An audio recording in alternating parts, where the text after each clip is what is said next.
For those of you who are seeking the connection of outstanding relationships or are currently existing in a relationship, have you ever pondered the essence of true, meaningful, and enriching partnership?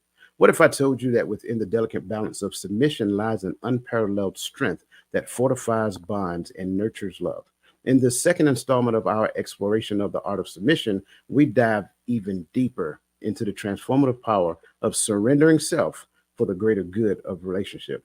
Stay tuned as we unravel the secrets of unlocking the unparalleled value and beauty found within the art of relationships. Now, I want to kind of get the party started, and I'm gonna go off the rails for a second here, because I think everybody on this panel is at least over the age of 30. Just gonna go that far. That's my guess, right? So, in your opinions, what do you believe? Like, what's the problem when it comes down to submission? Like, thank you, based upon what you've seen, you've experienced, what you've heard, so forth and so on. What is the concern, the issue, the rub when it comes down to submission? Um, Good morning, everyone. Again, I'm so glad to be back, Dwayne. And of course, Lisa, so glad to see you. So I think because you prefaced this with our age, right? We're all over 30. I'm almost 50, so there's that. I think for many of us, when it comes to submission, is feeling safe. Um, we have been obviously caring for ourselves for X amount of years, whether we've been married or doing this singularly. But at our age or this phase in our life, we raise children. Many of us have raised children. We have our careers. Maybe we've even relaunched careers, stepped into a new career. Chapters have changed. And so when you get into a relationship with someone, if you don't feel safe, it's very difficult to submit to that person. If Because I think that in dating, you need to be able to observe and analyze a person that you are, that's a prospect. And I believe most of us are looking to see if it's even safe to be in any type of connection with them. And how can you submit to a person that one is a stranger, or two, you don't feel safe, excuse me, being connected to? And then lastly, safety comes in so many different forms. If you if you find that this person has somehow made some really poor and bad decisions in their life, it's even more difficult to submit yourself, because now they're going to be a chief influence on you, but they haven't necessarily done their life well, right? So I think when we talk about submission at this age, some of the things we are looking for, I know for me personally, I'm looking for safety. Is it safe for me to be able to, is it safe for me to submit? Can I even become comfortable enough to submit? Because I have a life as well. And there's certain things you can just yield over. That's not what I'm talking about. But I mean the bigger picture of a foundational relationship. Am I safe in this space? And is it safe for me to commit and submit, shall I say? I like that. I like that.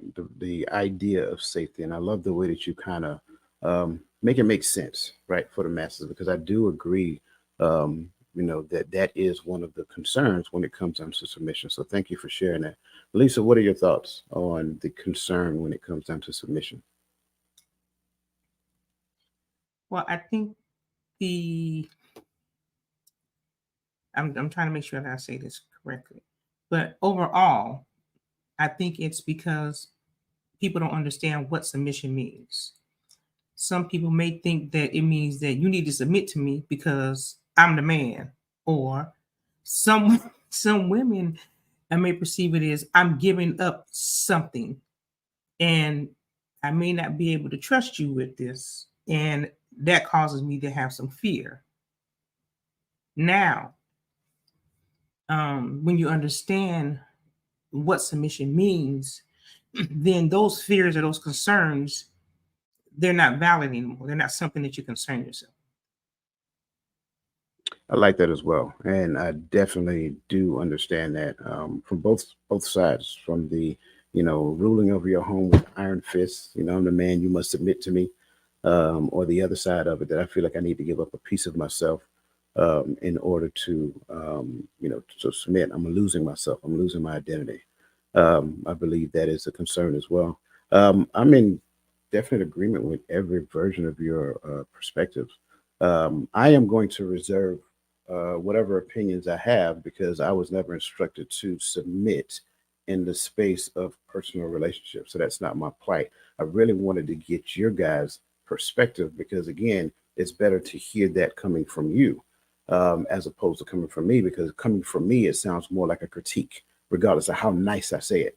And so for me, I want to make sure that I am on the right side of right in the space of that conversation. And I think that's a great segue as we dive into it. Um, there was a question I believe Michelle has in there, um, and it's directed at Queenie.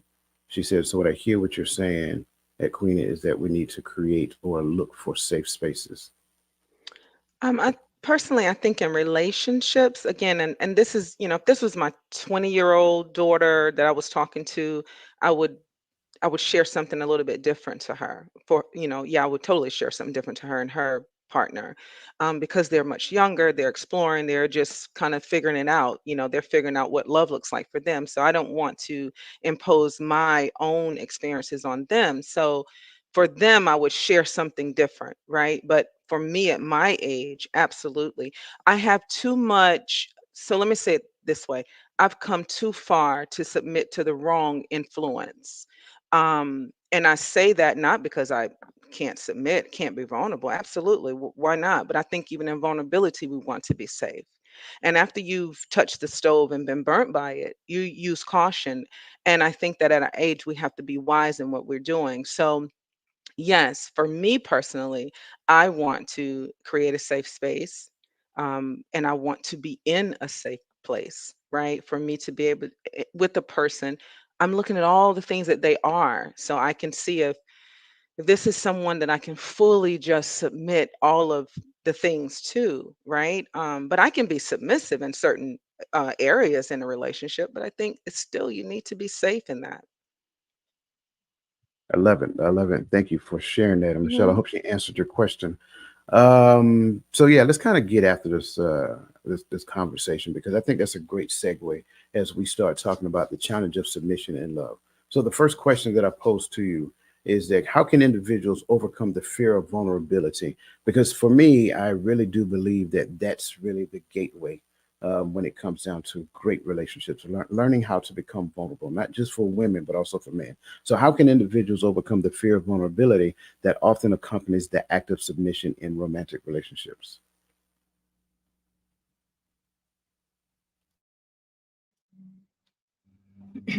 In romantic relationships. So before we get to the romantic relationship, there's a process that we need to have completed first, and I think that is the the beginning. We have to get to know these individuals. We have to identify, and we can walk and take a journey with them together in our life. And then when we get to the point where we can have the romantic relationship, there has to be mutual respect. And I think that should have been discovered in the process of getting to know each other. So there has to be mutual respect for each other. And we have to be okay with serving each other. Serving each other is not is the most beautiful thing that we can do in a relationship. Because in a relationship, and I'm thinking of relationship as a couple that is married. That's my viewpoint for now. And I know that when Christ said, I came to serve, you know, he came to serve and to humble yourself. And humbling yourself in any relationship that you're in because you feel safe is one of the things that people desire. A lot may not have experienced it, but it is something that you desire. You want to submit. You want to make sure that you're with someone that you can, you know, feel that you can have mutual respect for, and that you guys can grow together because you're going to continue to grow in this relationship and continue to understand what being in a relationship that requires submission looks like for you. That's a discussion that you guys have to have. So I'll stop right there. Listen, I had to pull out my pen and paper because Lisa started to give us a process, a book. So I want to make sure I'm in line before we move on, Queenie. Can I do that real quick? So I heard two key points. If I miss one, Lisa, by all means, let me know. I've heard mutual respect and learning how to serve each other. Am I on point, or did I miss anything? Yes, sir. Okay, good to go. All right, Queenie, you have it. I couldn't agree with Lisa more. That's the point of finding the safety in it, right? So that you can be vulnerable enough and openly and willing to submit. The agreement is so important. Having this conversation is so important. How can you walk together except you agree, right? So if you are in a relationship and you come in and Lisa said something earlier, sometimes people come in demanding or commanding you to submit because I am who I am and and I'm supposed to have authority over you. No, that's not how this should work in a romantic relationship. That may work that way in corporate America, but it shouldn't work like that in a relationship. There must be some sort of communication. We have seen when people come into relationships dominating, someone feels abused, someone feels less than, someone feels devalued.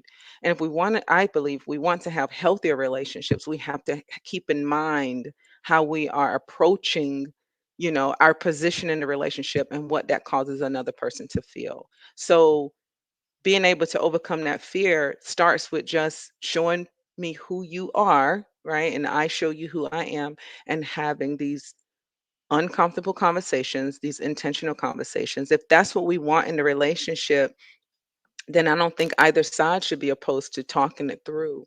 And I'll say this because it just came to me when I read this question. One of the things that Michelle Obama said was, keep your aperture open. Always lean in and be open to finding love and finding those healthy relationships. But when someone shows you who they are and it does not align with you, allow them to leave as quick as they came.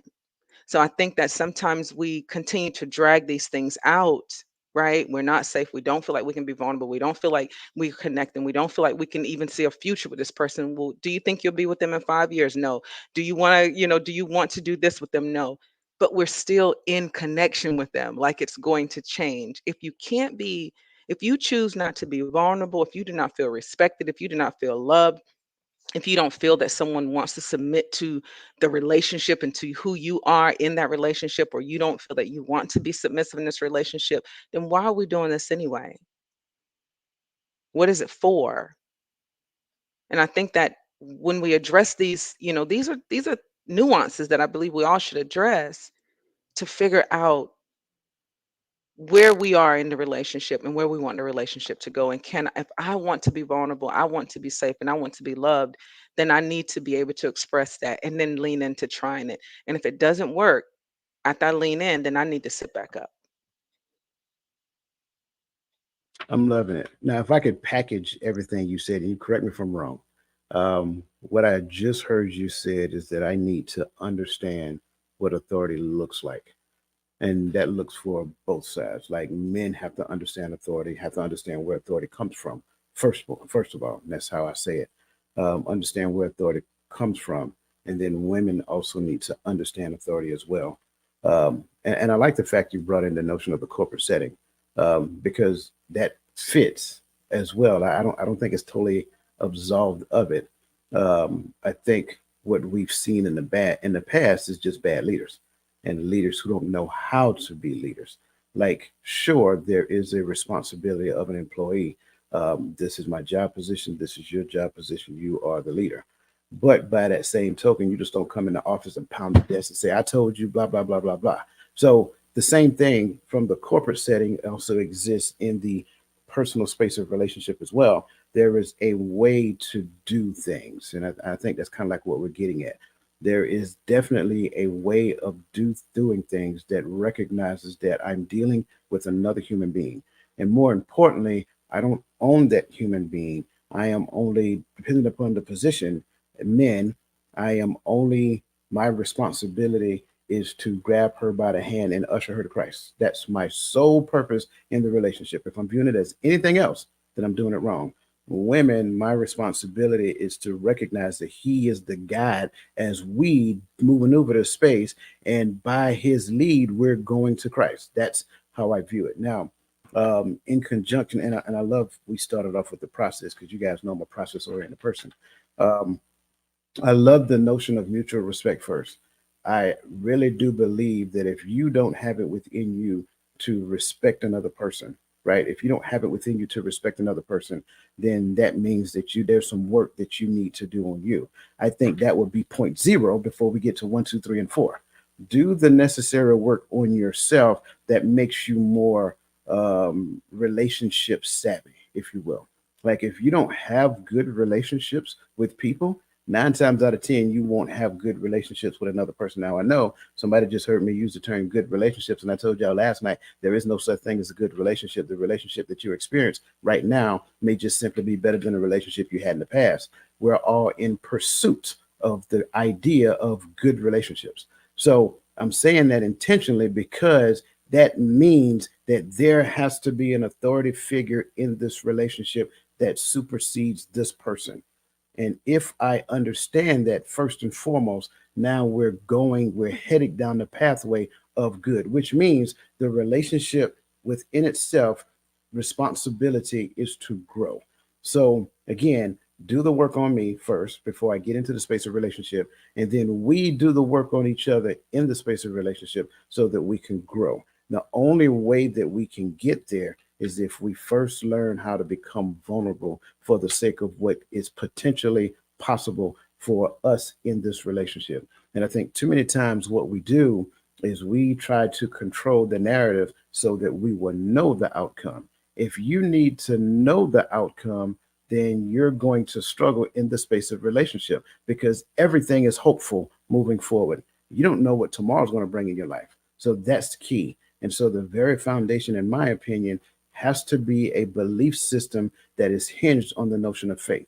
So now, stepping back to the work that I need to do on me, if I don't exercise faith in my life, I am going to struggle in the space of relationship. So, out of fear that I may go too far and say too much, I'm going to pause there and let you guys kind of respond to what either of us said, in either any shape, form, or fashion you feel needed to.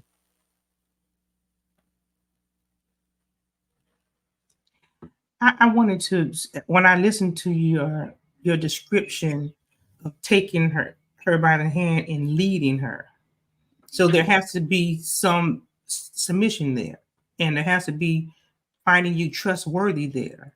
And the same example that Queenie uses for far as corporate, leadership.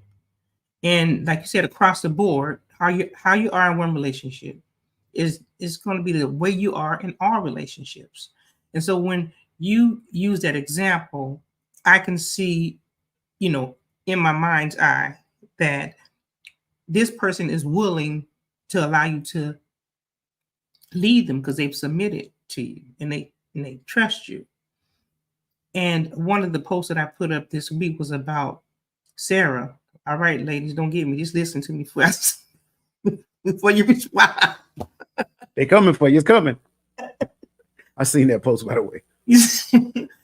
but Sarah called her husband Lord, okay? Not her savior, but her Lord. And she respected him and she trusted his directions and for their life together. Not saying that that is something that's common today, but just imagine being able to have that level of um, submission to someone and finding that person trustworthy. That's just an example that I use, but it's something, I think it's a part of the image of relationship that God wants us to have, because of course we have to submit to him. And no matter what we do in this life, we will submit to something. We will submit to a seatbelt because it's the law. We will submit to being on time for work, because if you don't, there's consequences. And so I think that if we begin to look at submission in the way that it is, it's just us submitting to authority, but then that's trusted authority, a trustworthy authority. And so those are just some of the things that I thought about when I heard you mention leading her to Christ. I love it. And let me kind of, so I want to make sure I kind of, and if I'm in error, let me know if I'm saying something that's outside of what you said, because I love the notion of how Sarah referred to Abraham as Lord, but he was not her savior. And I think too many times in the space of relationship, because of some of the things that we may have been through, we may want that other person to be the fill in the gap of those things. So some of the insecurities that I may possess, I need you to make me feel good about myself in this space. That's not that person's responsibility. That gap, that insecurity that exists, that is the space where you have to do the work on yourself. In the space of where you say she referred to her husband as Lord, it's again, it is the fact that his responsibility is to usher them in the direction of Christ. Like I say it jokingly, like, look, if I make a mistake, I just need to know that you're going to follow me all the way to the scene of the crash. If you with me, if we together, I'm good. You know what I'm saying? And here's the other part. I'm not supposed to be perfect. I am going to make mistakes. So are you. But in the space of our growth and development, what we do is we kind of give each other guided counsel, right? That's the thing. If we're not counseling each other in the direction of the character that we say that we're supposed to be portraying, right? I know I said this one day, but now I'm acting like this. Hey, hold up. This isn't exactly what we talked about. This isn't what you said you were going to do. Like you said that this is what you're going to do. So how does this lead to this, right? So we're supposed to give each other counsel within the space of relationship so that we can be the person that we're called to be. So I like the fact that you said that. Miss Queenie Love.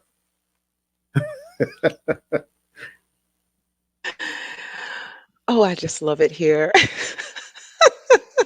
Now, Dwayne, you already know. I know. Let me get the mic right.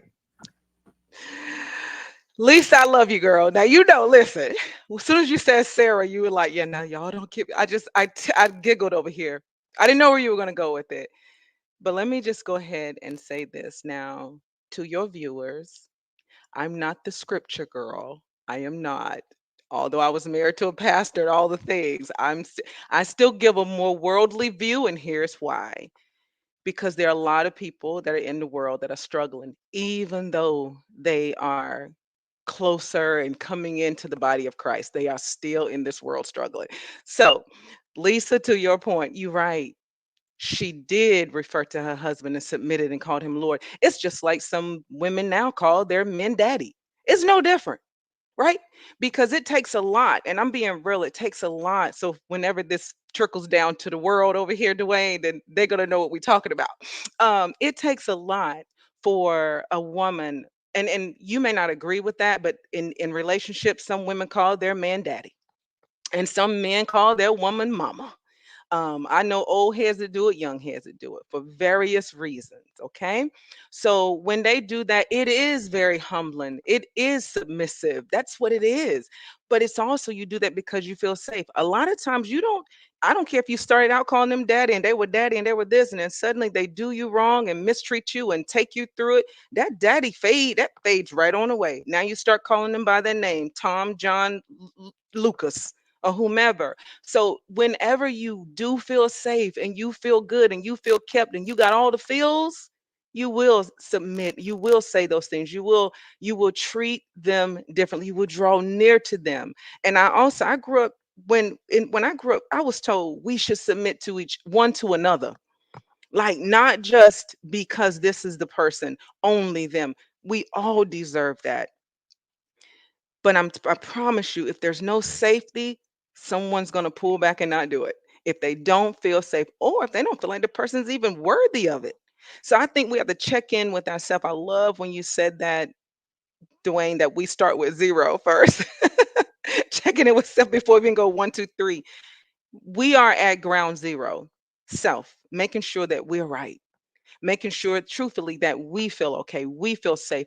And not just that, are you even capable of submitting? because there's certain things within you that may prevent you from being okay and willing to submit, willing to be vulnerable. So, and the last thing I'm going to say, my buddy over here, um personalities, I go there, personalities are different. Not every person has the ability to separate things, as you put it. Not everyone has that ability. And I don't think everyone should, because we'll be walking around like robots. And oftentimes we seem like we are unaffected by events that happen in our lives. I can't compartmentalize. I don't have nine boxes in my head to compartmentalize things. I don't. I'm a loving, kind, caring, sensitive human that and God created me to be this, and I feel all the things, and I have to work on putting things into perspective so that I'm not wounded all day every day by life, right? And when I'm in a relationship, that's even closer. This is where you're most vulnerable. The people that hurt you the most are the ones that's connected to you the closest. They hurt you the most. So we have to be aware of that. Not your partner might not be able to compartmentalize. Your partner may be super sensitive. Your partner may be needing you. You may be that Lord for them. Now you can put some boundaries up, and you can teach and you can talk, but we got to understand that we're not all the same. And I'm not saying that you're saying that we are, Dwayne. I'm saying that for the person that needs to hear it, because sometimes you hear this and you think, well, where do I fit in that? I haven't figured that out. And you feel that you're the one that's broken. No, you are just who you are. And this doesn't work for every single person. That's why we're talking about it, so we can figure out what works for everybody. And maybe we'll say something that will work for you. All right, I'm off my soapbox. I love it. I love it when you get on your soapbox, because we see eye to eye on some things. We just don't see eye to eye on everything. That's okay though. That is okay. That's where absolutely, that's where the dialogue must take place, because again we're talking about coming together, and I like the fact that you. I mean, it's a number of points that you made. I can't recall all of them, to be honest with you. But again, you're right. The Bible does tell us to submit one to another. But if we continue, it tells us how to do it. Right. So again, we don't get confused about what submission means to him or what submission means to her. And a lot of times, what I know, and I know this from experience because I used to hear this all the time, we're supposed to submit one to another, and she would stop reading at that. No, keep going, keep going. What does the rest of it say? I don't want to talk about that. It just says this right here. No, you can't isolate one line of scripture and then use that as a defense. And a lot of times we do that. I want to ask another question. And listen, I just want to say we're 30 minutes into the conversation. I only asked one question so far. One question that was templated, by the way. If I am waiting, because this is what I heard you say, and I want to make sure I'm clear as I say it.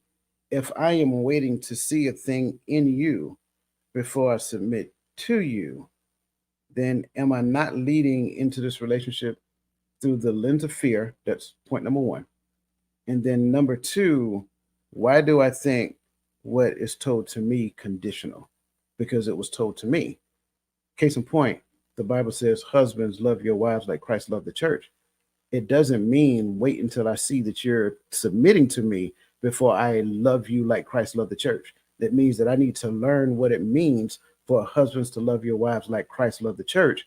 And as I recognize that you're the person I want to spend the rest of my life with, from day one, you get husbands love your wife like Christ loved the church. But you get it from the standpoint of my understanding. So I am growing in learning what that looks like progressively. So that's kind of like my question. Number one, if I am looking for a thing, if I am fearful of it, am I going into the relationship through the lens of fear? And number two, is the commandment given to me is it conditional on what the other person do? Okay, I'm going to try to answer this to the best of my ability. I didn't write anything down, so I'm just going by memory recall. Husband, love your wife as Christ loved the church. Now we can talk about which came first, the chicken or the egg, right? In this instruction, right? Because after the husband, love your wife. Now I don't know if it's submit to your husbands and then husbands love your wife. I can't remember because I think it's the opposite. I think it's husband love your wife and wives be submissive, right? Now I don't know. I don't have it up in front of me, but I've been in church for it seems like 100 years. But it's not about you having to wait. Now, again, we're talking about people of our age. This is where I'm focused. I'm not talking about younger heads, right? They got to do things a little bit different because they haven't lived in a long life yet, right? Had enough experiences. Um, but what I'm saying is, you, the Bible teaches us a lot. It teaches us about being wise, and it teaches us about guarding our heart. We can apply certain principles and then be like, yeah, but fall, just dive into this. I don't think we should just dive into a thing, right? I think we should think about what we're doing. And I believe that once we're in an environment and it proves itself or shows itself to be safe enough, you don't have to worry about submission, because a lot of people, I mean, just speaking of women, and women are looking for a place to rest, like men are looking for a place to rest. So I don't think you have to, with the right person, right? I want to make sure, with the right person, you don't have to fight this battle. If you got to fight this battle, that person just might not be for you. And again, I'm speaking of a certain age and beyond. But if you got to continue to keep trying to make somebody submit, it's just not, that's just not, that's probably not your person. And this is just me taking, coming out of scripture, just talking, just talking to my friends at the bar. That may not be your person. So I'm not saying that you gotta, you gotta be fearful and scared, and that's conditional. But things are conditional. I don't care what no one says. I get when we talk about scripture, but things are conditional. Things are conditioned. They show up to be conditional. Now, you as a person can choose not to be that way. But this world, it will show you that things are conditional. Oh, go back to the job. As long as you're doing what you need to do here, you have a place in this organization. As soon as you stop, I'm going to get rid of you. That's just the world that we live in. So we got to be wise in what we're doing. We're talking about, well, let's just submit. There's nothing wrong with submitting. Like, we're all looking for that place to connect, that place to grow, that place to thrive. But when you get into something and you person shows you who they are and it's not a safe place, having conversations like Lisa has said over and over again, having those conversations, communicating, that's so important. But when you can't, when you're not going anywhere, do like I think Michelle said, let people leave as quick as they came. That way you're not sitting there held hostage to a hope that will not come to pass. I like it. I like it. To your point, Oh, thank you. no, no, you're fine. To your point, I wanted to make sure I start exactly where you were saying, right? Hmm. Submit yourselves one to another. And here's the most important part to me, in the fear of God. Hmm. So I have a responsibility before I start talking about the interpersonal relationship that we're going to go into, Hmm. right? Wives, submit yourself unto your own husband as unto the Lord, right? Hmm. So as unto the Lord, that's the key. For the husband is the head of the wife, and he is Christ is the head of the church, and he is the Savior of the body. Therefore, the church is the subject unto Christ, so that the wives be unto their own husbands. Husbands, love your wives, even as Christ has loved the church. And then when we go down to it, it actually tells how, which means that Yeah. men, this is a very large task that you were charged with. Now, I don't want to go into great detail about this because I can talk about this right here all day long. But I just wanted to bring that up because you mentioned that I didn't, know which one to go first. So just kind of go there. Lisa Keys, floor is yours, man. What do you have? That's a lot, to conceptualize.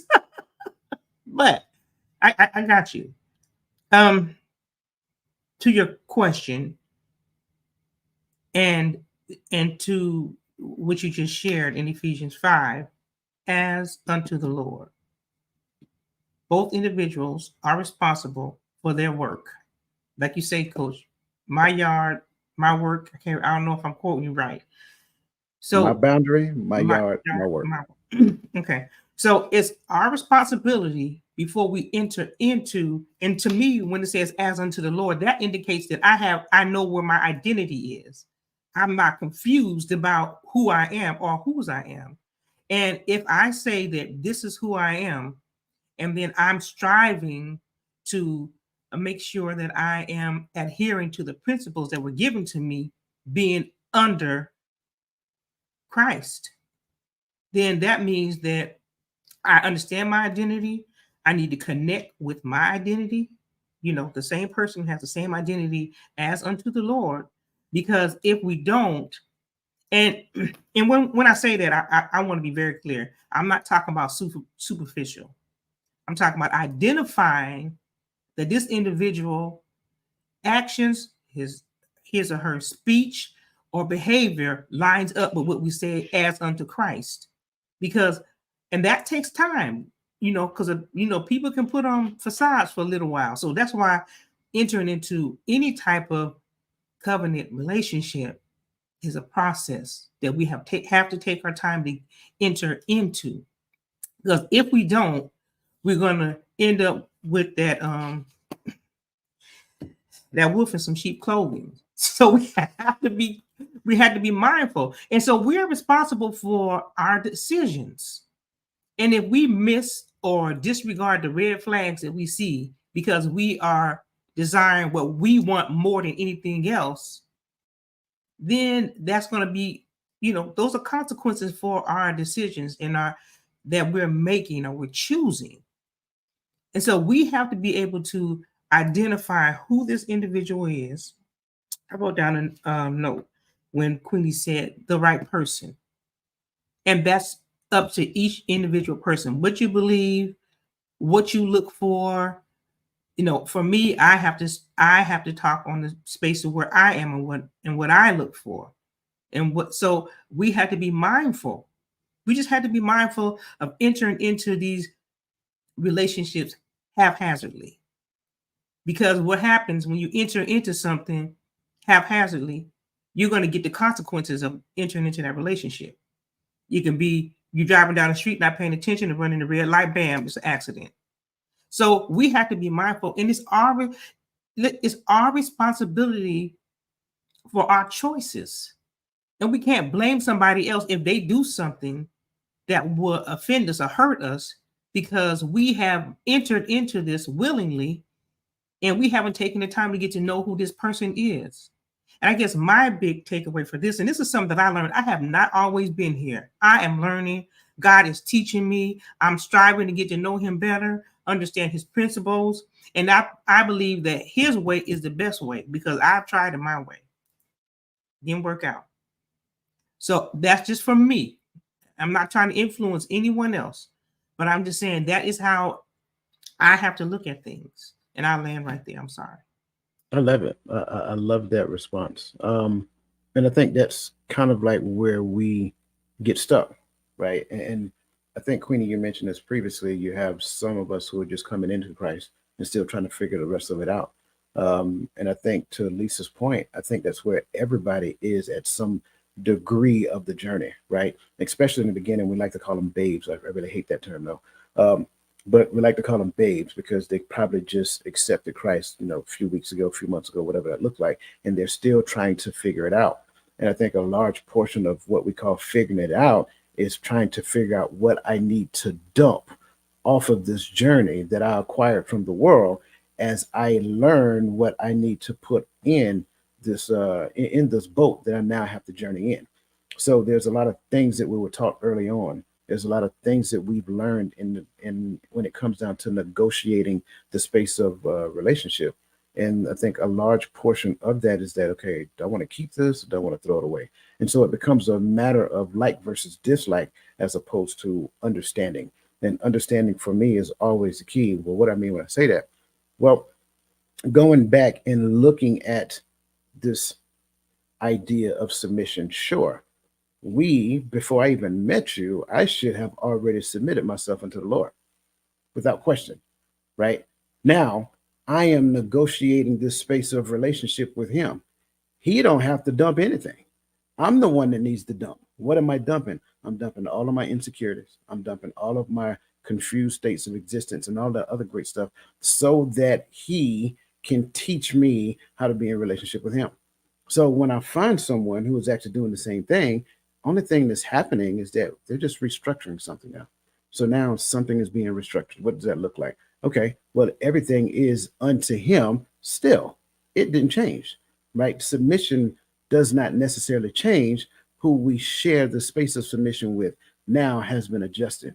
So I like, as I'm listening to the different perspectives, how they really sound a lot alike, right? And so what I'm hearing as trying to make sense of both of them together is that it all depends upon where I'm at in the space of this journey, right? Because on one aspect of the journey, I can put a lot more on you, probably more than you're supposed to have. And if you accept it, woe unto you. Or I could recognize and hold the space and allow you to work through it as long as there's some progression happening. As long as there's some progression happening. Let me say it again. As long as there's some progression happening.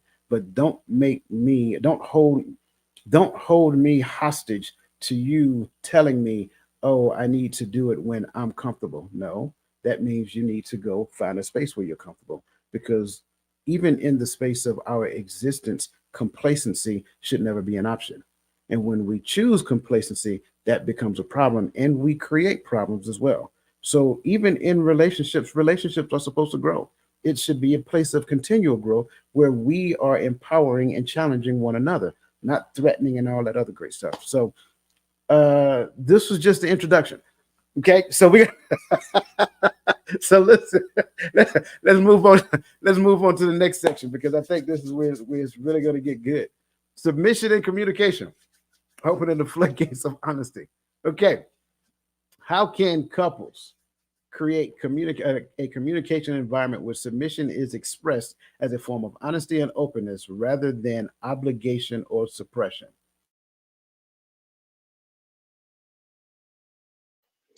Dwayne, why do you give these fully loaded questions? Because that's where we live. That's Goodness. that's where we live. It's a good question. And I'm here to hopefully get an answer from Lisa. No, Queen, I do not have all the answers, okay?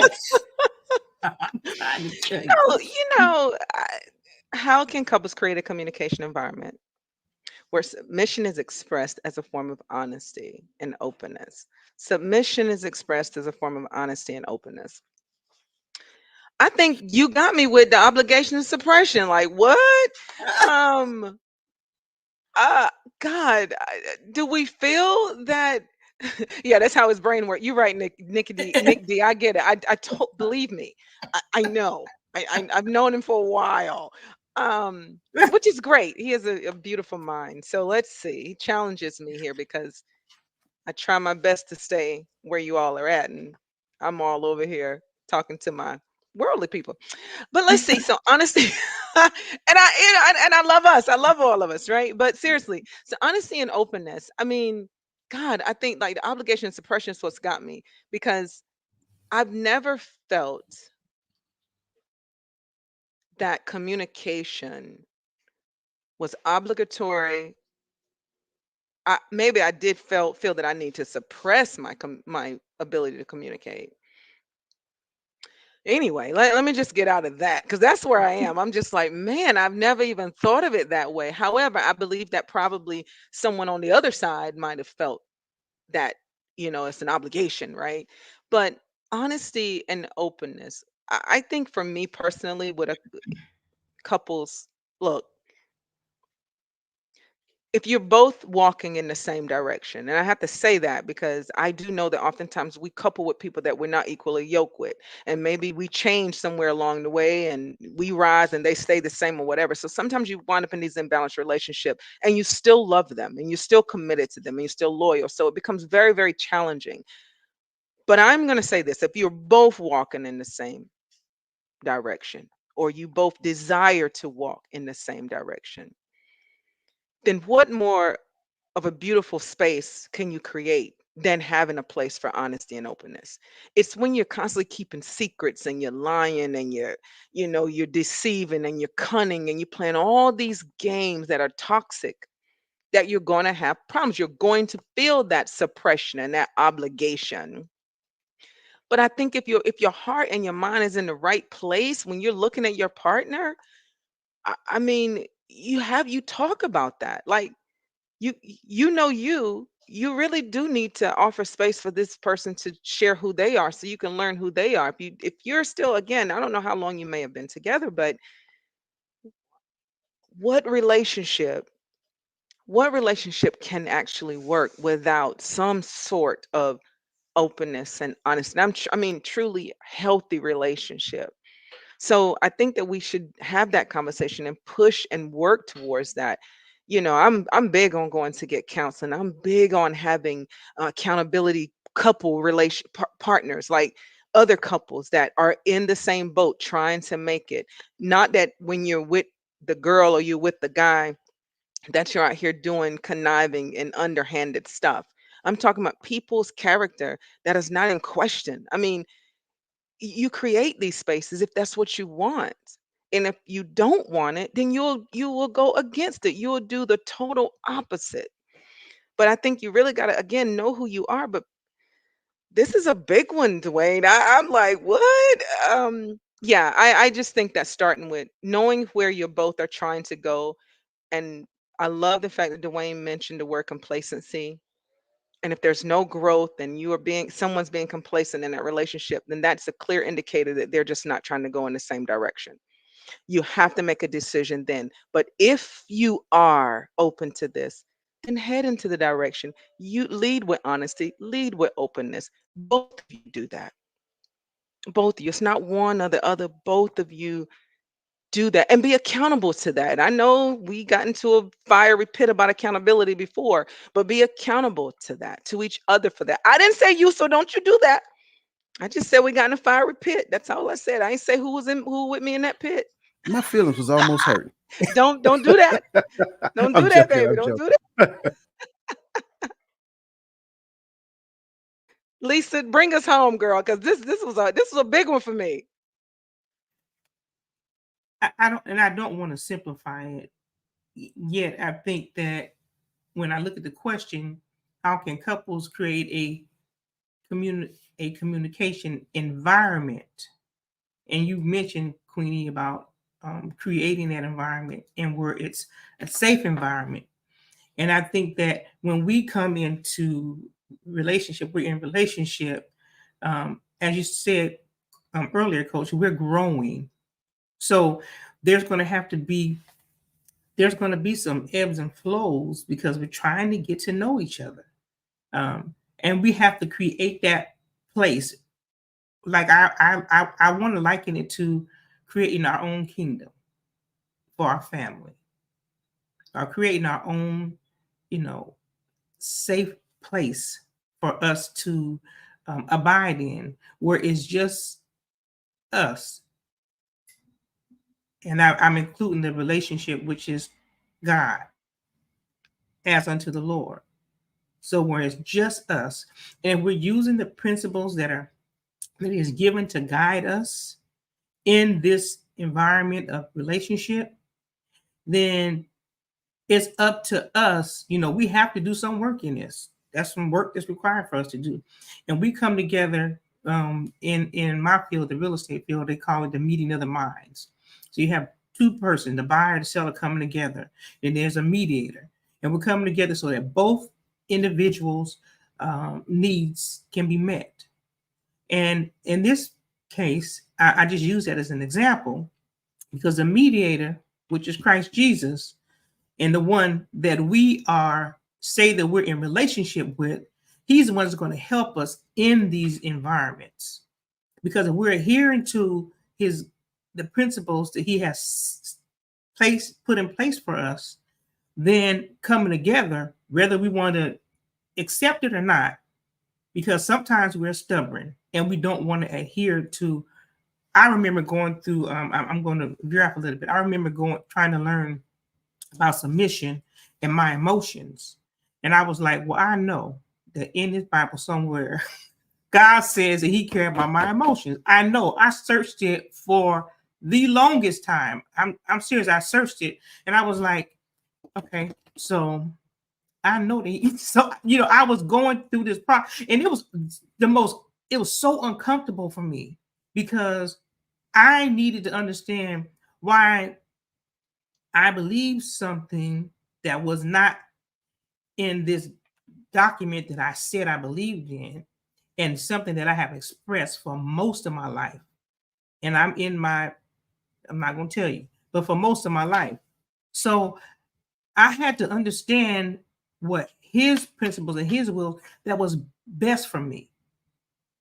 And I started off my professional development being under Coach DeWire's consulting firm, right? And I was kicking and fighting like this because I was not going to just receive this. But as I began to read and as the Holy Spirit began to teach me, and I began to realize that my emotions didn't help me. Sometimes they limited me being able to hear. And I remember God saying plainly to me, I was just crying and I was just boo-hooing. And he said, you can't hear me. And so it became like, okay, so I'm supposed to have no emotions. You know, I was going through asking all these questions because I'm like, so what is this all about? Why you don't care about how I feel? But he is telling me he does care, but it's just not the way that I've been taught. And so I had to go back and unlearn some stuff as I seen in the chat, and then relearn. And it was a process. But let me tell you, it was so beneficial because now I didn't respond with my emotions because now I had an understanding. I'm not saying I'm totally delivered for responding that way, but I did. I would cry at a drop of a dime. I would, that's how I responded to things because I did not understand. And then I learned later that my tears could be perceived as a form of manipulation. So those are all those things I had to work through for me, you know. And me and when I would have my coaching sessions, it would be the most difficult thing. I would be on fire because I would go to the document I said I believed, and I would search it, and I could not find what I wanted it to say. And so I had to adjust my behavior to what the God was saying. And that was for me. I know everyone does not believe the way that I believe. So I understand that. But I was just saying that was for me. That was my journey. I don't know if I should thank you or run right now. No, I'm joking. So thank you for being vulnerable and transparent about your journey.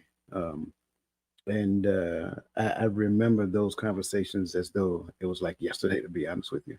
I introduced, if you were with us last night, I introduced the panel to the Dunning-Kruger effect. And what we don't realize is that a lot of us are in the space of Dunning-Kruger and don't even realize it. We think we are better. We think we are better at a thing than what we really are until we have a mirror placed in our face and a person holds you accountable, say, take a look. Don't deviate to the left. Don't deviate to the right. Don't give me an excuse. Don't say this is the reason. No, no, no. Just look and be quiet and just look for a second. And if you do that long enough, then you will get to the true nature of what the International Love chapter is about, right? 1 Corinthians chapter 13. It ain't about love is this and love is that. No, no, no, no, no. The first few verses of that chapter is all about arrogance. Read it closely. But the entirety of it is all about humility. And so for me, I really do believe that a communication environment that invites both people to the table and they can be honest and open requires us first to be humble. For starters, out the gate, before we go any further, we have to humble ourselves and realize that I'm not the most important person at this table. And your emotions will only show up to protect you. Your emotions, even though you say you care about me, and I really do believe you do, but your emotions don't care about us. Your emotions care about you. And your emotions will fight to protect you at all costs. So it's not that your emotions are not welcome, it's that your emotions must put in the proper line of authority. The emotion is not the authoritative figure in the relationship of you. That's for starters. And so, because you never got to the point of properly aligning your emotions, what ends up happening is that your emotions lead when it becomes to you. And that's always, in most cases, not always, right? In most cases, that's going to lead you down the path of making the wrong decision, being in the wrong situations, being with the wrong person, doing the wrong thing. And so when you put things in its proper order, right? And then when the emotions kick in only after when being placed in the proper order, then the right decision is made, and then the right power can come behind the decision to generate or create the thing that you're looking for in the end. But it's so difficult to get to that point, especially when everything in the world says embrace your emotions, throw them out there and let the world adjust to them. Because at the end of the day, that's what it wants you to do. Because as long as you continue to do that, you're just going to keep recycling confusion after confusion after confusion. Look at the statistics. Divorce is at an all-time high. I'm a victim of it. Not a victim of divorce. I'm a victim of the stuff that I knew prior to getting a divorce. I was an active participant in my relationship, and I said, but I was like Kevin Hart said, I say it with my chest. But here's the funny part about it: everybody who's ever been a divorce, you were an active participant. I don't really care how bad the other person was. It could be 99% their fault. That 1% is still mine. And until I own that 1%, it doesn't matter who I go around. It's always going to be them. This person. It's the man holding me down. Stop it. The man is a person you see every time you look in the mirror. So that's why I love this conversation, because at the end of the day, when it comes down to communication, I do have a responsibility when it comes down to communication. I have a responsibility to first listen. If we listen more than we talk, right, then we become better communicators. In fact, I'm gonna give somebody a nugget real quick. If you really want to be a public speaker, listen to very good public speakers. Stop trying to talk all the time. Spend more time listening, right? In the space of communication where you want honesty and openness, listen first and be honest and open about what you process, not about what you felt them saying. Because here's the thing: you have to process what they're saying first, then seek to understand what they're saying, which means before you dip it in the ocean of emotions, what you need to do is you need to say, okay, this is what I understand you to say. If I get this correct, I believe what you're saying is one, two, three, four, and five. No, that's not what I'm saying. What I'm saying is three, four, five, six, and seven. Okay. Well, why did I hear one, two, three, four, and five? Because in most cases, you're probably projecting what you're already thinking on that person coming from the lens of assumption. And if you were with us a couple of weeks ago, we talked about the law of assumption. So again, we have to really understand the value that exists in the environment of communication, because that's a lot of spaces where we're failing at the art of communication, because communication for couples, that's your superpower. Listen, I'm gonna tell you the truth. If and I'm a man, just in case you didn't know. If a man is having a bad day at work, I come home, and if I was married, if my wife says the right words to me walking through the door, I immediately calm down. But it's like the first thing you do is like, how was your day at work? Which is not a bad question, right? And you share it, and then he goes into the details about it, so forth and so on. Well, now what he is doing is he is reliving that experience. And so what we think is by having them to relive that experience that it's going to work out fine.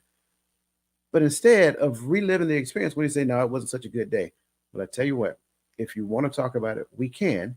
However, let's do this, right? So now you have a way of changing the environment, but you have to first listen. A lot of times we go on autopilot. 85% of your day-to-day activities is based upon your subconscious memory, which means that you're accustomed to doing the exact same thing over and over again. And we get caught up into habitual communication, which simply makes us believe that we're communicating. You're not, because you've turned your ears off. You're just hitting your triggers. Yep, I checked that mark. Yep, I checked that mark. Yep, that check. That's not an environment for open, honest communication. Because when I do open up to you, if I ever feel that you're on autopilot, shut down. And I don't mean shut down from ever communicating again. I'm going to shut down in this conversation, because at the end of the day, I need you to listen to what I'm saying. And I'm not saying that this is a male or female issue. This is a people issue. Both men and women do that. Get out of autopilot, right? Get out of autopilot and actively engage your ears and your brain at the same time. Listen to what they're saying, process it mentally. Don't dip it in the ocean of your emotions, right? Process it mentally, respond to them, and then you two learn how to have dialogue. Once you learn how to have dialogue, then you can take intermittent breaks to talk about, well, when this happens, this is what I'm thinking, this is how I'm feeling, and I'm not making it your responsibility. It's something that I probably need to work on. Can I ask you to help me do that better? So now what we're doing is we're partnering together so that we can grow moving forward. So that's just kind of like my long-winded response to two great responses, and I greatly appreciate that. Yes, If go you ahead. don't, if you don't mind, Coach, I wanted to add. Now, I wanted to add this because there was like about a 2 or 3 month pro- process during my personal development that I just was not trusting what Coach was saying to me. We were having a because I was like everything that I learned. I was going through this emotion where everything that I learned that I can't that I have to unlearn it now. And then I had to separate myself for a little bit and learn and try to figure this thing out because it was it was difficult process to to go through, and I had to take my time and learn it for myself because if I didn't, I was going to continue to stay in the same process. I just wanted to add that it wasn't something that happened overnight. It was about a year-long process where I began to continue to search and to be prayerful, and God continued to show me, and the Holy Spirit began to continue to teach me, so that I would be able to learn what he was saying and not take it and not be offended because I would think that coaches has a preference to his male gender because that's just how I felt about it, because it seemed like I was required to do all these things, but then the male wasn't because that's the way I was viewing it. But then when God began to teach me that he is the center and the person in the relationship that we have to make sure that we keep our focus on, that was the thing that helped me to understand it much better. Yeah, I appreciate you sharing that. And I was talking to you. I wasn't talking to a male. Queenie, your thoughts, man, before we move forward. How do you know me about emotions in my line of work? I mean, I work in a space where therapy, counselors, therapists, psychologists, and all that are around, and abundance, social work, and so on and so forth. So, um, processing your emotions, I 100% agree with it. I still believe that we are all made up of all the things. And whenever we use scripture, Jesus even wept. So that was an emotion there. And there are other emotions that were shown throughout the Bible. So I do get it. I just think that we are all we are all made up differently, and not just we, but the people that we engage with, our partners, we're all different. And so I am definitely not one to tell a person where to place their emotions, how to manage them. If it's unhealthy and you're about to, hop off of a roof, I go into crisis mode, and so I do, I work in that space. But I'm, I just believe that in relationships, all these things are part of it. How we manage it, is one thing. Having to open communication, learning your partner, learning yourself, knowing who you are, all that's super important. But yeah, I just believe that yeah, I was listening to Lisa how she was speaking about at a point in her life she was super emotional. I think there was a message in the chat box where some people cry. Look, I'm a crier. I'm all the things, right? I'm passionate. I'm all that. Um, but I also listen and I try to learn what my partner needs, or even my daughter. I like to use my daughter as an example. She's an introvert and she gets exhausted by me. I'm an extrovert and I'm all over the place. And I jump up in the morning, I'm like, hello, good morning, and blah, blah, blah. And she is just like, ugh.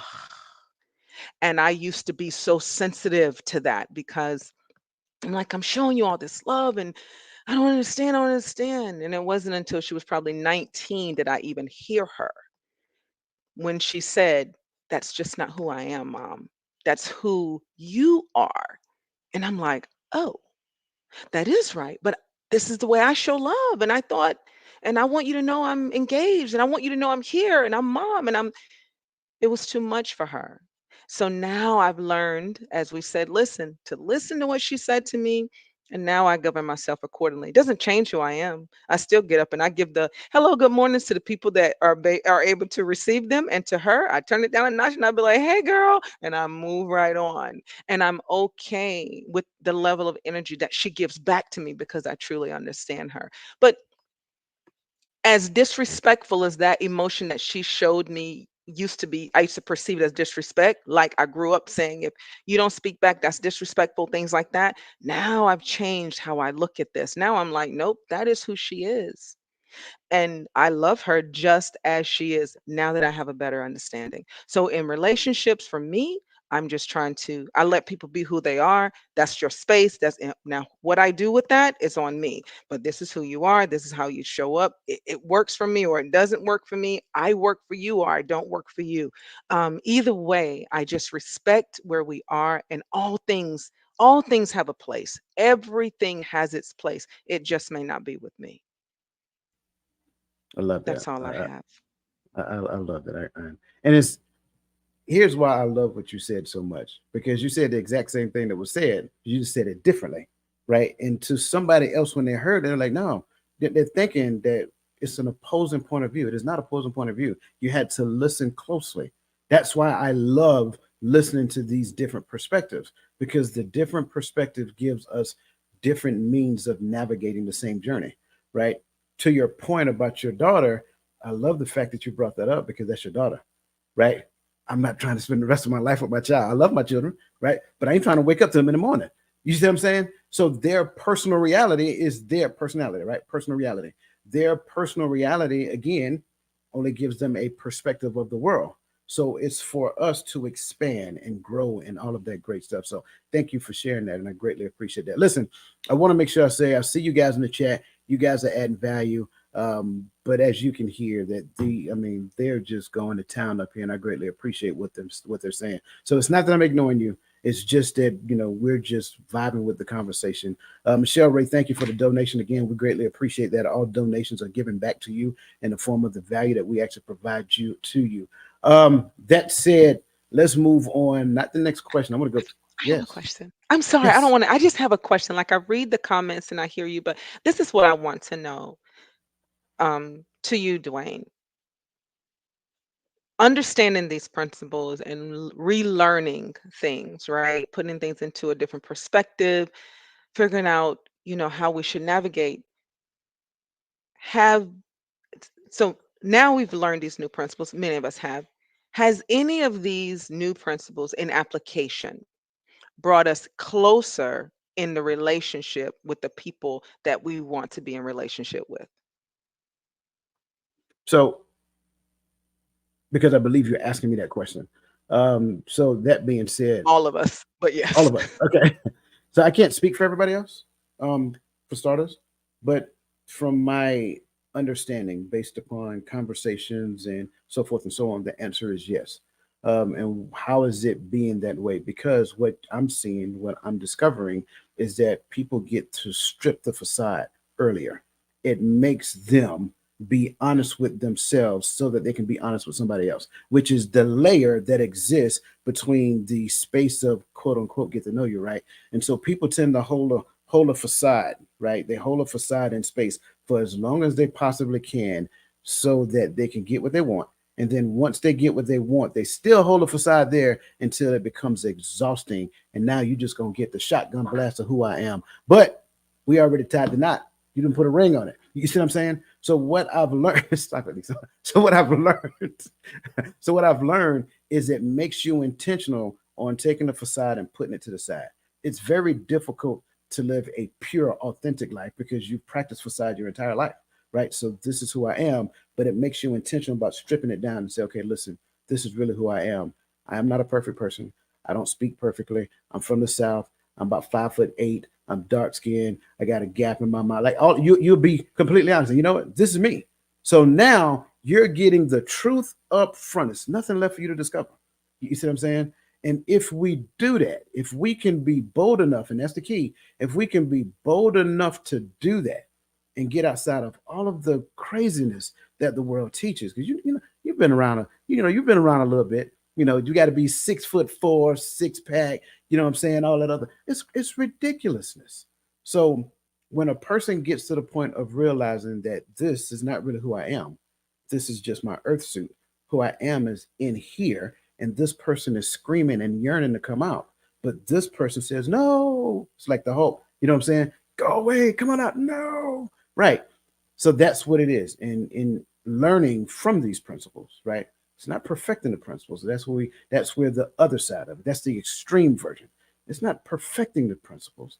It's learning incrementally, step by step, that I have the opportunity to be a better person today than I ever was yesterday. Because eventually I'm going to intersect this thing called life with some people who deserve to meet the best version of myself, not that person I was 15, 20 years ago. And that's kind of like the point. So I love that question, and I hope I answered it. Um, yeah, that's just it. I hope I answered it. Yeah, thank you. No, you Okay. did, and that's the reason why, because we learn all these things. And when I used to teach couples classes up the road there in the DC area, um, one of the things I did not allow was for well, I tried not to allow. Let me say that I discouraged it, for a wife to come and get all the tools and go back and beat her husband with the information, or for a husband to come and gather all the tools and then go back and beat the wife. I encourage couples to come and learn of this at the same time, so that they could work together and figure out what worked for them and what did not together. Yeah. Sometimes we arm ourselves, and then we go into battle with the little bit of armor we have, and then there's something else that we're facing that's way bigger, and Hmm. there's no way we can defeat this, or we just can't. And so I just wonder, like, are people able to come together, apply this as a couple, and then Hmm. have we seen results where they've been able to apply it as a couple in this work? Because you're faced with so much other stuff, and Right.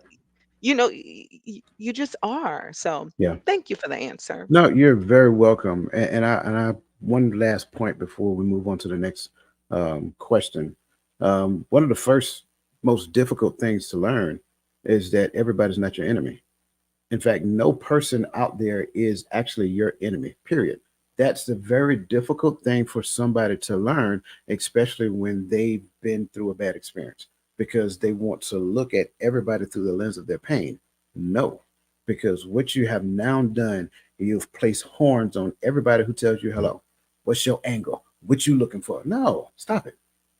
That's not that's not reality. That's not life, right? So again, I must do the work necessary to realize that even if a person does a thing that's bad, right? They could have been intentional about doing the thing. They could have been malicious in the act that they're doing. But here's the reality of the truth. Do you think you've ever done anything malicious ever in your life?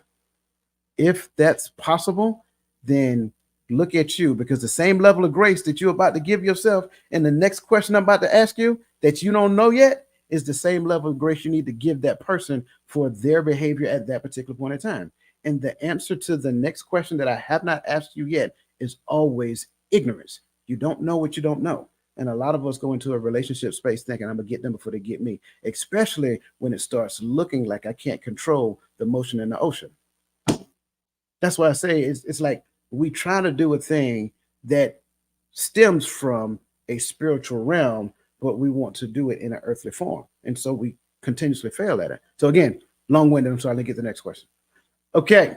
The next point, personal boundary and healthy submissions. So the question that I have for you is, in the process of negotiating boundaries within a relationship, how can partners ensure that submission remains a mutual, respectful practice rather than a one sided expectation?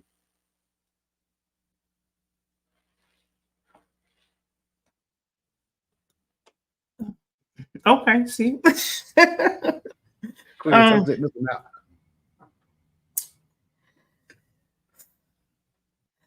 I think we have part of this. Again, is going to have to be mutual consent. You know, both people are going to have to um, have a conversation, establish um, the bounds of their relationship, and then sometimes you may have to come back and revisit them as you grow because you're growing together. Sometimes you may have to come back to revisit what you put in place initially.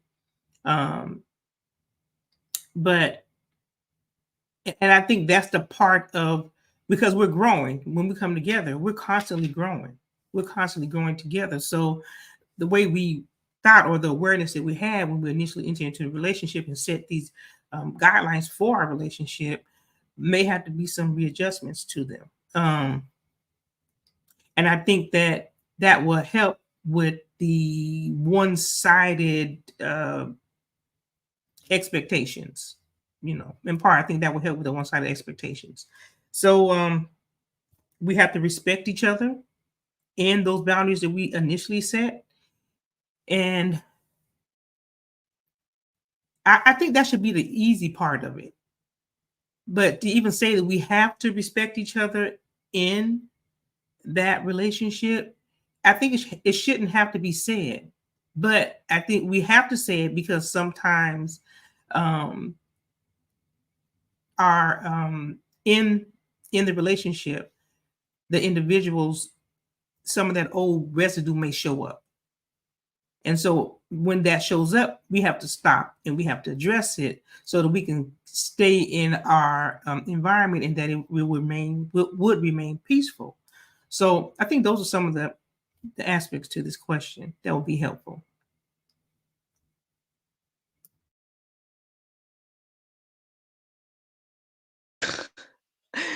Don't you have a comment, sir? I mean, I know we're short on time. I'm trying to give you space. Oh my goodness. Queenie looked like the kid in class that got asked a question. The teacher asked the class a question and she don't want nobody to call her, so they start looking around. That question is, Okay. it's a lot to unpack. It's a lot to unpack, but I'll take a stab at it because, again, I know we're short on time, but here we go. My thoughts. Distinguish is the word that jumped out to me, right? For me, when I look at this question, I'm like, well, first of all, how do we define any of this as a couple? I think we got to understand how each person defines these things, because I can have an ideal in my head to say, oh, it could be this way, but if we don't define it very, similar, if not the same, then the expectations are going to be different anyway. So I think, going back to communication, we all know that one of the biggest things that we need to build a strong foundation in relationship is communication, open, honest communication, because we can communicate and it could be damning, or we can communicate and it could be uplifting. So let's go there. We're all healthy, right? So open, honest, healthy communication. So we figure that out. But now, how do we define these things? And I think that oftentimes in relationships, we define and interpret things differently. So being able to have the conversations and be honest about the conversations, because sometimes people will sit in front of you and mirror you and tell you what you want to hear and what they believe you believe, and not really what they believe. They'll go back and get in their truck or car and not even give it a second thought because it never really resonated with them anyway. They're only mirroring you. So let's understand that those individuals are out here as well. You may be the individual, but they're out here. So now, just assuming that you both had the same definition, then I think now you have to just figure out what typically disrupts submission. What interferes with submission? What would cause me to pull back from this? I'm fully submitted. Like I said earlier when I first talked, in a relationship, in the beginning, oftentimes we lean in, but when things begin to happen, we begin to sit back up. So, what is now causing me to sit up?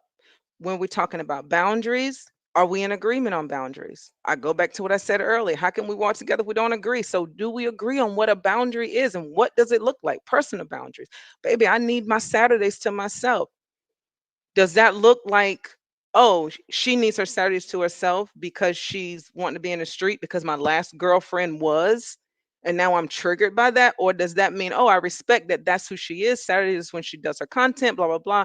I respect that, babe. Let me know whenever you got time. we'll hook up. No problem.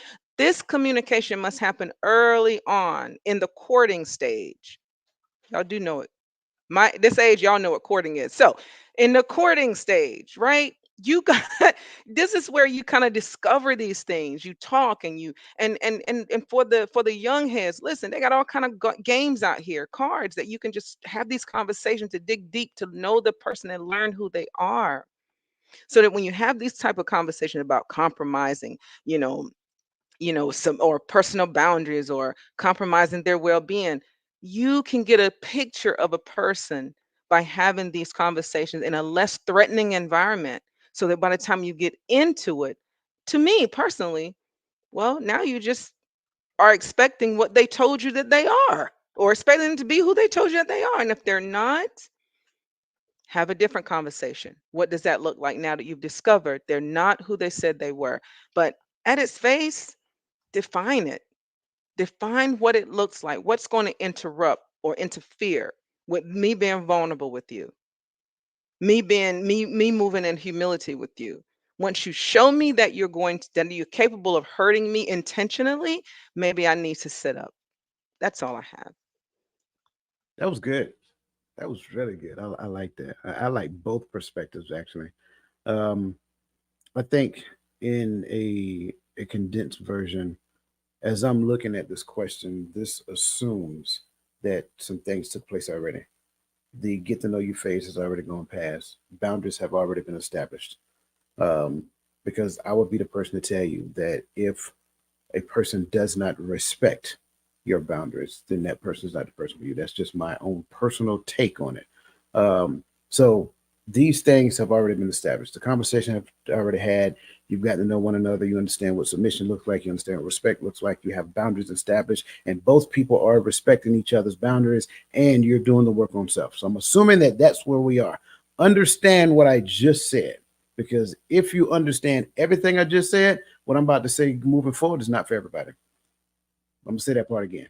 If you understood what I just said, what I say moving forward is not for everybody. If you have not done all of that work on yourself in your relationship or whatever situationship, whatever you choose to call it this day, to where you're not at the space to where you have these things in place, then this right here may not necessarily be for you. But do please still listen. Um, because I'm not compromising with anything or anyone. Because in my opinion, there's no such thing as a compromise. I think at the end of thing, what we're really doing is we're moving boundaries for the sake of the situation. That's what a compromise is. So why are we talking compromise if we have boundaries? And I'm not just singling that one thing out. I'm singling some of the things that you will hear in the space of this mutual respect and practice, rather than the one-sided expectation. So a lot of times we use compromise, and I hear it so many times. You got to learn. You got to learn to compromise in relationship. You got to learn to compromise in relationship. Like, wait, what? I don't get that. What does that really mean? And then when I hear them say it, it's like it still doesn't make sense. I'm sorry. So we come up with a very nonsensical approach to a very common concern. So if we're practicing mutual respect, then we're becoming better at mutual respect throughout the course of time. And therefore, we never get to the point of a one-sided expectation. Well, what is one-sided expectation? Okay, I'll say it since everybody don't want to reference the prophet Janet Jackson. It's control. That's the thing that it's the thing. It is always the issue that shows up in every relationship. It is control. Now, we got to be completely transparent and honest with ourselves. Is it really control? Or, like Queen has said, is it because I felt like my past relationship was controlling? Therefore, now I go into a relationship with my control blinded, not my blinders, but my control hypersensitivity goggles on, right? Because if you stand up for yourself, oh, that's controlling, right? And so that's why I say we got to be careful of these new age, terms that come forth that pits people against people, right? I guarantee you, when I was in, Queen, I am 50. Just want to put that out there. Um, when I was 20 years old, I couldn't tell you what narcissism was, gaslighting. I couldn't tell you what scapegoating was. I couldn't tell you what none of those things were at the age of 20. Now, I wasn't looking for it either. I wasn't studying it. But at the end of the day, it was just like, you don't get it. But here's what I could have gotten. I'm not saying that I didn't, but here's what I could have gotten by the age of 20, I could have got a good upbringing. I could have learned what respect was. I could have learned how to communicate with people. I could have learned how to negotiate a space, shared space with someone else to such a degree that we exist in harmony and we don't necessarily try to take advantage of one another. That's what I could have learned. So that existed then, minus all of these brand new terms that we use to, that we like to use against people, which in turn is the only fear that exists in the space of relationship. You fear someone using you, controlling you, taking advantage of you. These are not relationships mentality. These are not a connecting mentality. These are a separating mentality. All of these things, if they're at the forefront of your mind and you're thinking about them things, so forth and so on, you automatically have up a shield against relationship. So that's the thing I'm going to say. Again, remember what we're talking. We're talking about have already done the work, get to know you, right? Establish boundaries, mutual respect, all of this stuff up to this point. This is where that conversation happens, not there. If we're trying to have this conversation here, way back here, then we're missing the point. This is where we talk and we go back to the boundaries and say, have our relationship matured to the point that boundaries now need to be mutually adjusted? Because I don't think boundaries remain the same throughout the entirety of the relationship. The more we grow, the more the relationship grows, the more the boundaries grow, right? We now expand our territory. What does that mean? That means that, well, in expanding our territory, I give you more access. You give me more access. Why? Because we have existed in the space. We've grown together. We've shown that we really have each other's best interests in heart. That to me is what it looks like when there is no scare, no fear, no misinterpretation of one-sided expectation. Even if, let's just say, she goes out there and makes this ridiculously large purchase. Well, she makes this ridiculously large purchase, and I'm talking about that because that's what most men are scared of, right? She makes this ridiculously large purchase, but she actually made it for you. Silly. You know what I'm saying? So why would she make that ridiculously large? Because you said you wanted it. But when she purchased it, oh, you saw, oh, well, you didn't think about this bill, you didn't think about this. But did you guys have a boundary that stated that, hey, in the space of joint spending, anything in excess of this amount of money, we'll come to the table and talk about it first. Well, if I did that, I couldn't have surprised you. Hey, sorry, it is what it is. This is what the boundary states. So that's kind of like the way you got to look at this. Mutual respectful practice is available for everybody.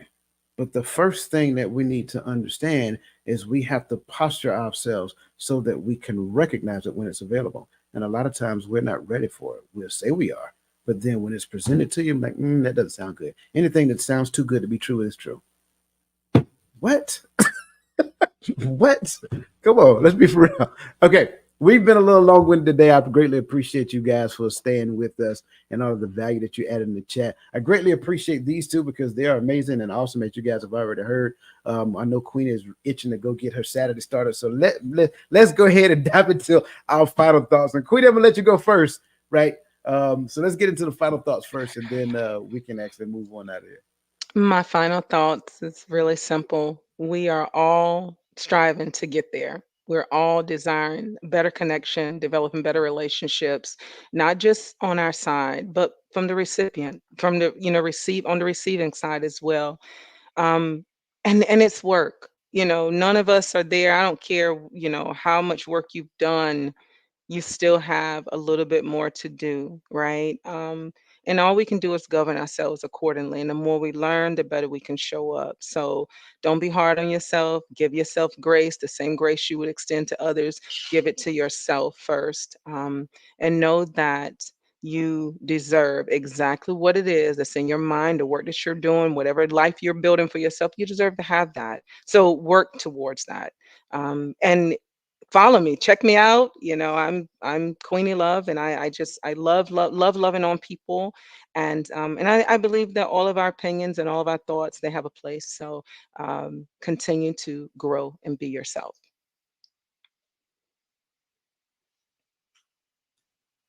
I have truly enjoyed I've truly enjoyed this conversation and hearing from Queenie and listening to Coach Coach the mindset coach Coach Dwyer. It has been it's been good. I think that I would like to leave um, this thing. Um, we're all made in God's image, and therefore none of us are better than the other.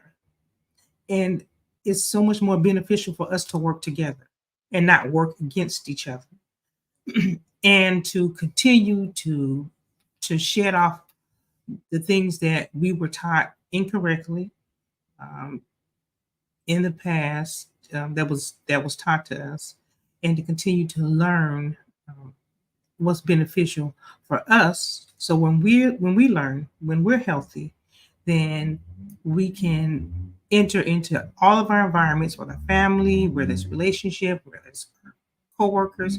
When we're healthy, we can build beautiful relationships, in our life. And so that's one thing that I want to always be mindful of. All of us are made in His image, in His likeness, and we are wonderfully made. And we just have to, for me as a believer, I would say we have to make sure that we're mindful that we can't, if we say we're going to be in this relationship, the creator of marriage, or in a relationship, that we have to be in it. And sometimes that may mean that we have to adjust the way that we think about things. And so I will leave you with, continue to do the work on yourself. It's a lifelong journey. It never stops, as Queenie was saying. We have to continue to strive to be more like Christ. And I will land there. I ain't got no last words. Look here, bring me to the stage. We about to close this thing out. I've been doing last words all day. Listen, we greatly appreciate you guys. You guys are awesome. Your value, you well loved here on this platform. And again, every one of you are always welcome back. So on behalf of the panel, listen, you guys have a great day, an amazing rest of your weekend, and let the best version of yourself be a blessing to somebody else.